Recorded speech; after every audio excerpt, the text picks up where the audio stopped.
Welcome to our channel, Listen to My Story. Please like, share and subscribe. Hey, my name is Anne. It was the summer break before college, and as a graduation kind of celebration and before each and everyone went to a different college, my best friends and I decided to go on a fancy summer vacation to one of the most beautiful places on earth. At least that's what I think, to Hawaii. I was in my room daydreaming about wearing those cool coconut bras while enjoying an exotic juice, maybe even doing a hula dance, and then my best friend Kim called and burst my coconut bubble. She suggested that since we're off to a whole new stage of our lives, we may as well get a complete makeover. I thought she meant we should go shopping or something. But no, she said we should go to the hair salon and get new haircuts and maybe even dye our hair. I admit that I was overly excited about the whole thing, so I said yes. My normal hairdresser was on annual leave. She has always cut my hair exactly how I describe it. I love her. However, she has been gone for a while, and we couldn't wait any longer for a haircut, so I made an appointment with another hairdresser at the same salon. On a side note, Kim is blonde, while I'm a brunette. I know this info might not sound useful, but it will come in handy throughout the story. Kim and I drove to the hair salon. The place looked extra fancy, the kind of place you would trust. We went inside all giggly like we were 12. We were actually 18 at the time. Anyways, we were greeted by a really nice lady. That lady said that Kim should get highlights and I should go for the same, plus going blonde. I was skeptic, but who cares? It's summertime. The lady put bleach all over my head and went to do Kim's hair. So, after 15 minutes, my scalp started burning like crazy. So I called the nice lady and she said it was time to wash the bleach.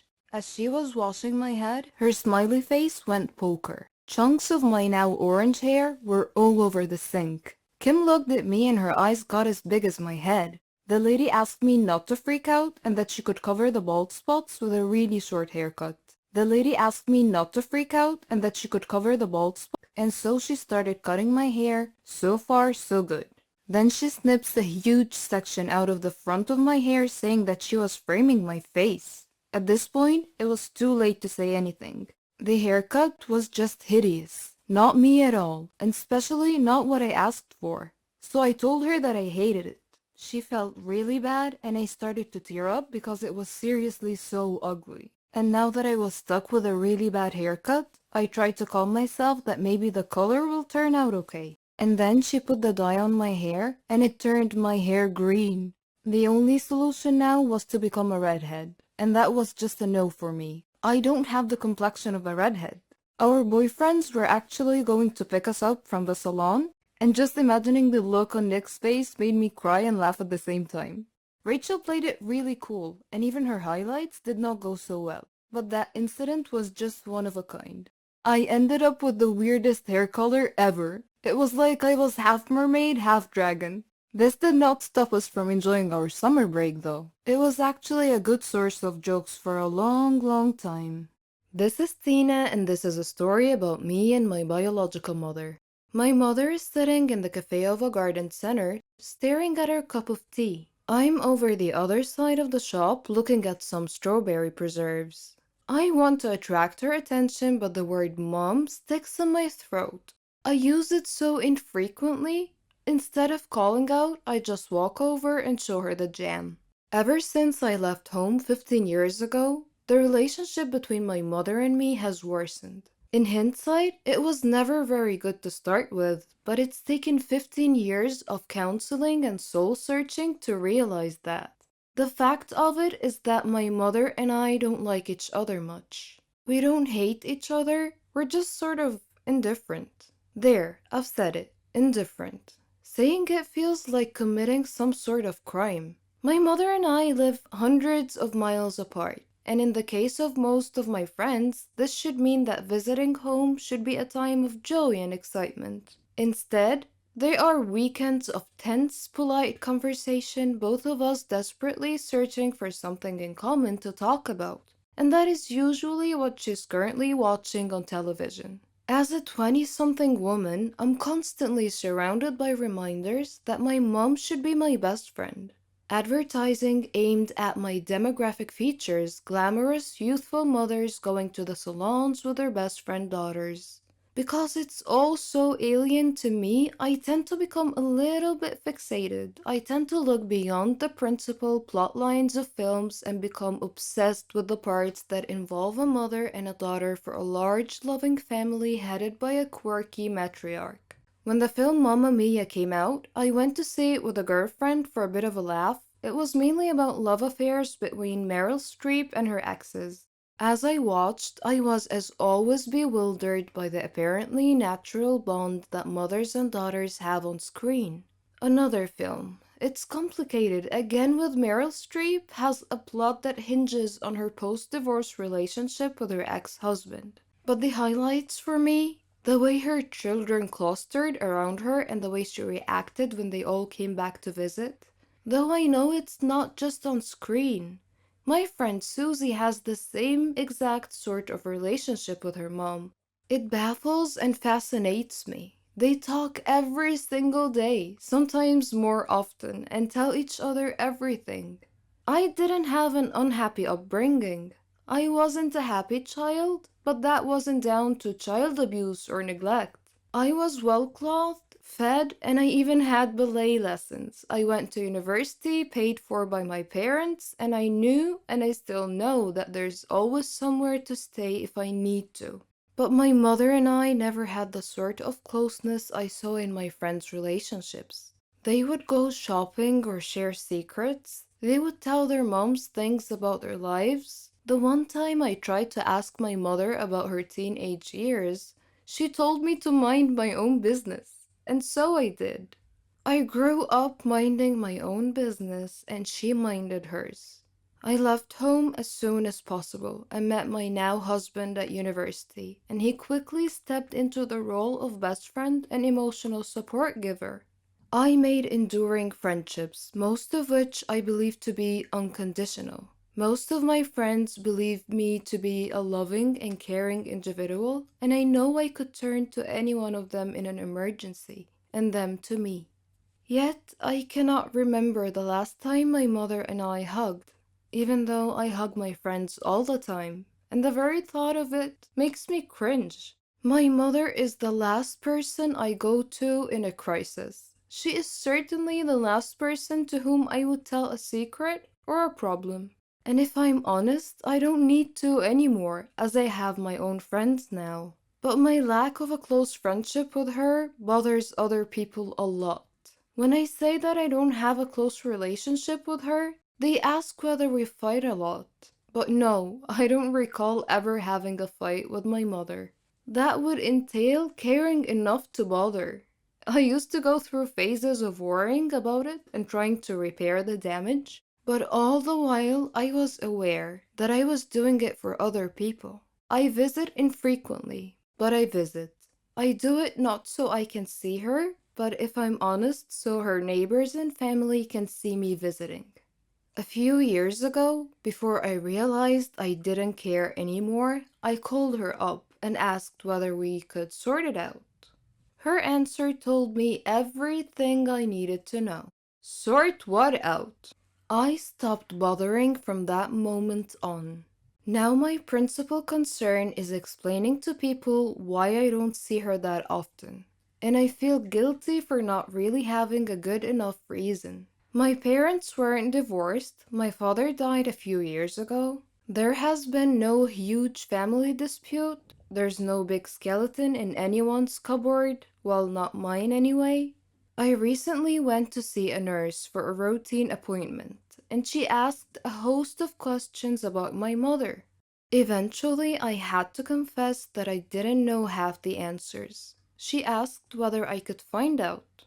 My heart sank as I imagined having to give away a detail of my life, such as why I was going to the nurse to my own mother.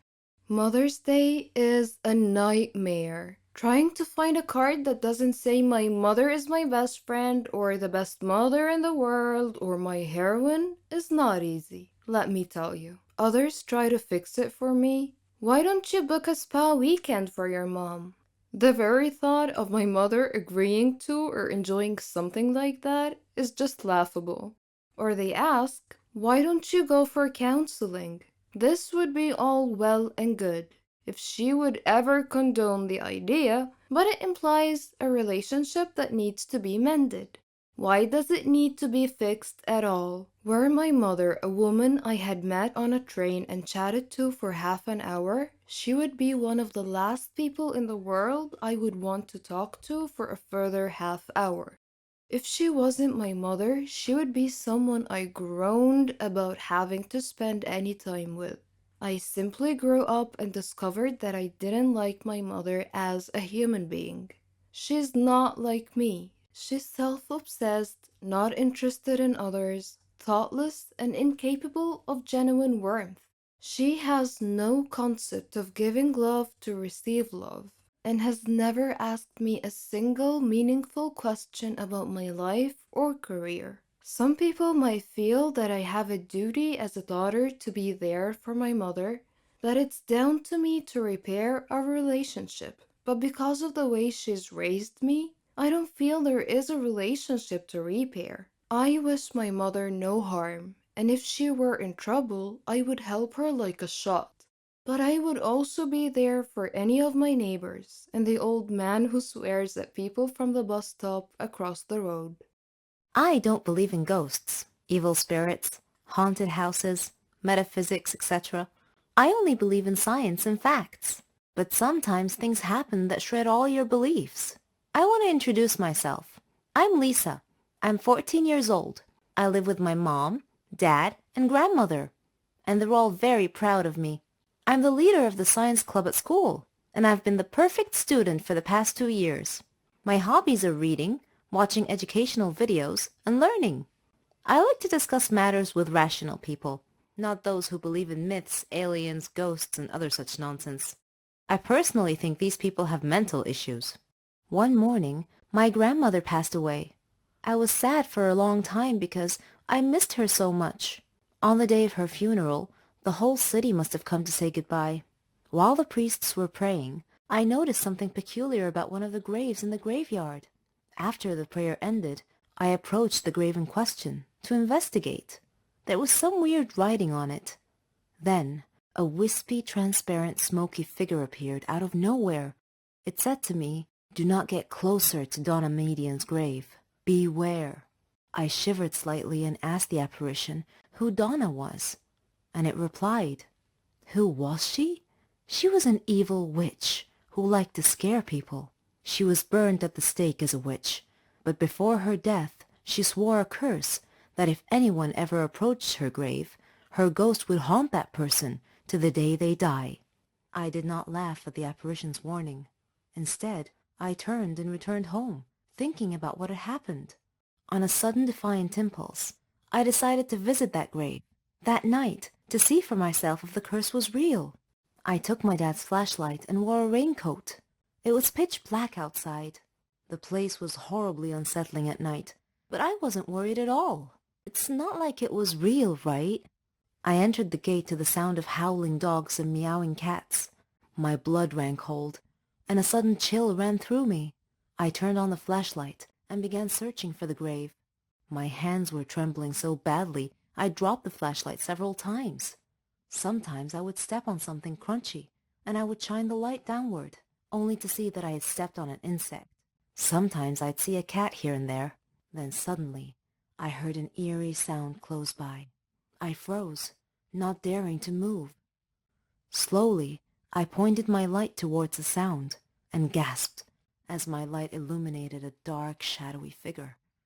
It was about my height and dressed all in black. I spun around and fled as rapidly as my faithful feet could carry me. I dove into bed, but I didn't sleep at all that night. I even left the lights on. The next day, when I woke up, I asked my dad if graveyards had ghosts, and he wondered why I would ask such a question. I was embarrassed and laughed to hide my fear. I told him that I was just curious. That was all. Dad looked at me suspiciously, but continued. I've heard stories, he said, that some people have seen a ghost of a girl from time to time beside Donna Median's grave. I felt my heart sink, and I asked slowly, "Is she about my height and dressed in black?" He replied, "Yes, that's how I've heard the ghost described." "How in the world did you know that?" I looked down casually and answered, "Oh, I read an article about it on the internet last night." My head hurt just thinking about this ghost thing. I made up my mind to prove or disprove it once and for all. I called my friend Laura and persuaded her to come with me to the grave. The following night, we met at the stroke of midnight at the entrance to the graveyard. Laura was shaking and constantly casting glances right and left. The weather was rainy and gloomy. The ground was muddy, and cats were meowing everywhere. It would have made the perfect setting for a supernatural horror movie. While we were looking for Donna's grave, flying bats would occasionally startle Laura, causing her to scream alarmed. As we approached Donna's grave, we suddenly heard a sound behind us. We both turned around at the same time and screamed. A ghost was glaring at us. It asked angrily, "What are you doing beside my grandmother's grave?" "Wait a minute. Are you girls?" She uncovered her face, revealing that she was just a girl, and a beautiful one at that. She told us that her name was Carmen, and asked me to turn off the flashlight, 'cause it hurt her eyes. I did. Then I asked, "Who are you?" She replied, "I'm the 5th grandchild of Donna Median, the poor woman in this grave, who has been wrongly accused." We both whispered back, "Wrongly accused?" She continued saying, "Yes, she was a victim of the Holocaust during World War II. Afterwards, she became a simple doctor who treated people who were afflicted with epilepsy. As usual, there are always some small-minded superstitious people looking to make trouble for others. They accused her of being a witch because they considered epilepsy to be a disease caused by a demon's touch. I come here every day to put flowers on her grave. People have mistaken me for a ghost because I only come at night. I don't want people to know I'm related to someone they think to be a witch. I don't want to be shunned, scorned, or gossiped about." I tried to comfort her and calm her a little by saying, "Don't worry, Carmen. Your grandmother's spirit may be able to rest in peace if you tell people the truth now.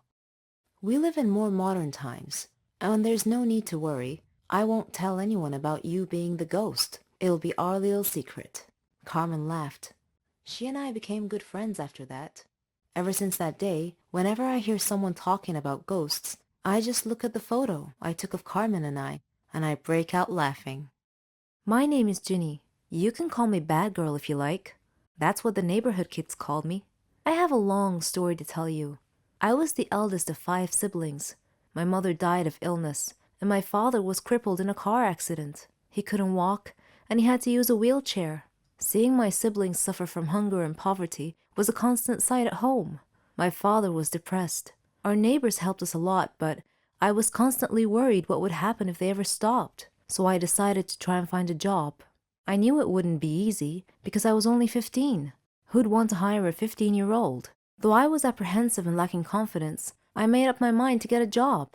I went to many places: clothing shops, flower shops, grocery stores. The answer was the same: "We're not hiring at the moment." One day, feeling down, I was walking aimlessly with no destination in mind, when suddenly I found myself near a hospital. On an impulse, I entered. I saw a nurse, but she seemed too gloomy to talk, so I looked around and found another nurse who looked a bit kinder. She noticed me and asked if I needed any help. I told her that I was looking for a job. Any job. I'd even mop and clean. She felt sympathy for me and told me not to worry. Then she went into the manager's office. I was worried. Was I in trouble? A minute later, she called me in to meet the manager. He seemed very kind, and he quietly asked for my name. I told him it was Ginny. He told me that Martha, the kind nurse who was helping me, told him that I was looking for any job available. He said he had a job for me, but he was concerned that it might be a problem. I felt a pang of fear and asked what the problem was. He said that I would have to work night shifts. That was it? I felt so relieved. I immediately agreed, and he said that he liked my enthusiasm and that I could start tomorrow. I was so happy. I returned home quickly, hugged my siblings, and kissed my father's hands. I told them everything about my new job. My father looked at me sadly and said that I was too young to have to bear this responsibility. I told him that it was okay and that I could deal with it. When I went to work at the hospital every night, there was a gang of young kids who were always loitering around the neighborhood. I hoped they wouldn't bother me, but my hopes were in vain. They made fun of me every time I passed them. I never told my family about this, though. I began work as a cleaning lady, but due to my diligence and intelligence, I was able to learn a little bit about nursing. So, I was able to get promoted, first to nursing assistant, then to a nurse. My colleagues supported me a lot. Everything was almost perfect, except for the neighborhood gang that was always bothering me and calling me Ginny the bad girl. I wished they would just go away and leave me alone. Then, one day, a miracle happened. While I was working at the hospital, the neighborhood bullies came in, carrying their leader. He was badly injured. His whole body was covered in blood. They were shouting for someone to help them, and when they saw me, they pleaded with me to save him. I worked quickly with the other staff. His condition was serious. He had been in a terrible motorcycle accident. The staff and I worked feverishly to stabilize his condition and treat him. After stabilizing him, I was exhausted. Suddenly, I felt someone coming close. It was the gang. They apologized for making fun of me and asked me to forgive them. They said they didn't know that I worked at a hospital. I smiled and told them it was okay and that I considered them to be my brothers and sisters. Another nurse went to them and told them that their friend was okay now. I was so happy that my problem was solved. They called me over to talk to their leader. He had tears in his eyes and told me that he was so sorry and asked me to forgive him. He was so sincere that I was moved. I gently asked him to be quiet and get some rest. As I was walking away, he called me and thanked me again. After that incident, the manager called me in and praised me for saving the patient's life that day. I was still a long way from achieving my dreams, but I had a good head start, and the neighborhood gang began calling me the Mercy Angel. I adore my family. I adore our get-togethers, our joking around, our meals, everything. I can't imagine my life without them, but one day I almost killed them all. No, I'm not insane, I assure you, so don't worry. I'll tell you what happened. My name is Ginger. I'm 18 years old. As you can see, I'm wearing an apron. This is because I love to cook. I like all things kitchen related. My happiest moments are when I see my family eating a meal together. I always cook for them. They enjoy it too, and they support me. They let me try different dishes from different countries. I like to listen to their opinions about my cooking skills. I'm also addicted to cooking programs. One day, my cousin Charlotte came to visit before Thanksgiving Day. She likes to dress all in black, and today was no exception. For some reason, she had called me earlier and asked me if I had ever heard of Thanksgiving Day curse. I said no, of course, so she told me that the curse applied to large families who ate a big meal together on Thanksgiving. The curse was the result of an evil spirit named Vicky, who would possess the cook's body in some family's household and poison the whole family. She said that Vicky used to be a housewife who was a great cook and who loved her family, and yet she poisoned them all during Thanksgiving meal.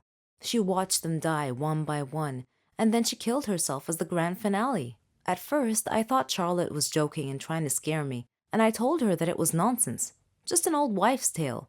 But she said that every legend was usually based on facts. I paused for a second. That was partly true. I went to my room and searched the internet and found the same information about the curse that she had relayed to me, which frightened me even more. Vicky was just like me, or was it the opposite? I stopped myself from getting deeper into this. I needed to focus on preparing the meal. On Thanksgiving's Day, my father bought some groceries, which included a white bottle of liquid. I presumed it to be milk, though it smelled a little weird, but I thought it was my imagination. My aunt called and said she would be arriving a few minutes later, so I had to hurry and finish the meal quickly. My finishing touch was dessert. It was going to be pumpkin candy. I prepared it using the milk that Dad bought. After everyone had arrived, I served dinner. We all sat down and prayed before the meal. Then, everyone started eating. Things were going well. Everyone was chatting merrily and complimenting me on the food. I was overjoyed, but somehow I couldn't shake this feeling that something was wrong. I looked at Charlotte, but she smiled supportively. Suddenly, one by one, the people around the table started clutching their stomachs and groaning in pain. The last thing I remember before I lost consciousness was my brother calling the ambulance. When I woke up later, I was lying in a hospital bed alongside all my family members, who were also lying in the hospital bed. The doctor came in and reported happily that we would all be fine. Then he looked at me and winked. He also said, "Next time, young lady, I suggest not using white paint in your cooking." And that was how I almost killed my loving family. I confess that I love money and fame. People envy me for it, or they did. I've been a prima donna since the day I was born. All girls dreamt of being me. My father helped my brother and I achieve all our dreams. But there was one fly in the ointment, and this is my story. My name is Amelia. I'm 17 years old. My father's a businessman. My mother came from a rich family, so we were quite wealthy, rolling in dough, one might say. My brother Arthur was handsome, older than me. He went to flight school. We lived a good life without a care in the world. We had everything: cell phones, clothes, cars, servants, opportunities to travel the globe. We wanted for nothing. The most important thing was our happiness. And so my story starts at the villa where I lived with my family. My father employed many servants to attend to our every need. Martha was our head servant. She was in her 40s, funny, smart. Arthur and I loved her. Oddly, we didn't view her as a servant because she took such good care of us. Mother didn't seem to like her for some reason and was always mistreating her. Father, however, adored Martha. Once I left my iPod in the garden and I was going to get it. On my way to the garden, I passed by Father's office, so I decided to go and talk to him. He was at his desk, and Martha was standing next to him, crying. I figured it was because Mother had mistreated her again. Father saw me standing there and he asked me why I was still awake, and I told him about my iPod. I didn't think much of it at the time. As time passed, Mother and Martha's disputes became more frequent every day. Father wasn't home a lot, but whenever he came home, he would always ask about Martha first. One time, when this happened, I noticed that Mother glared at Father. I couldn't understand why. Father was often away traveling for long periods of time.